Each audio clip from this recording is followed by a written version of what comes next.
With all of today's technology, it's hard to find time to pick up a book.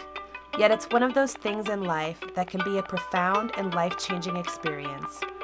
Reading is fundamental, not only to understanding language and communicating with others, but to enriching your life.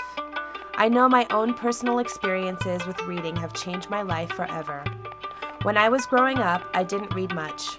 I got read to a lot, especially in school, but didn't find it very interesting. I watched more TV and played more video games than any kid should. When I did read, it was usually magazines or the Sunday comics. I just wasn't into it. When I entered my preteen years, things changed. I started defying my parents on a regular basis. I ran away, I skipped school, I did other unmentionable things to get into trouble. Big trouble. I'm not even sure why I did it either. I think it was just a time in my life when I was confused and had a lot of rebellion inside of me. I didn't feel like I could relate to anyone. How does this tie into reading? Strangely enough, it does.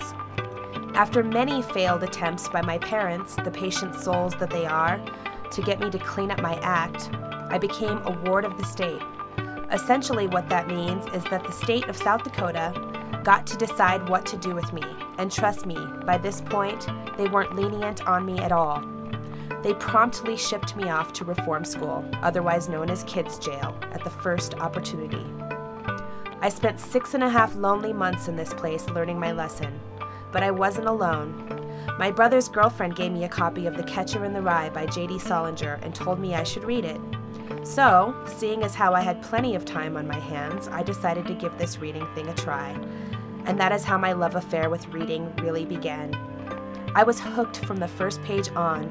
I had finally found someone who was just as confused about this world and his purpose in it as I was. His name is Holden Caulfield. He is the main character in this book. Just like me, there was another person who was institutionalized and not really sure why or how. Just like me, the events leading up to this institutionalization are comical, almost dreamlike.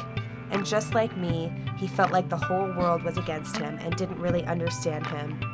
I had finally found someone who really got me, someone who was just like me that I could relate to, even if it was just a fictional boy in a book. It wasn't long after I started reading this book that I decided to start getting my act together. Eventually, I got out of the institution I was in. I immediately got a library card and spent most of my time downtown, finding new, exciting books to read that were very similar to Catcher in the Rye. I read stories of rebellion by all sorts of authors, including Jack Kerouac and William S. Burroughs.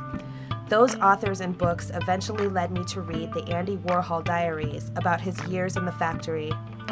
Then I became obsessed with all things mod and started reading books about the Beatles in their early years and all early rock and roll.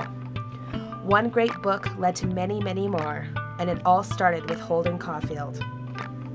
I guess if there was any moral to this story, it's this. Finding a good book can really change your life forever. I love you, Holden Caulfield.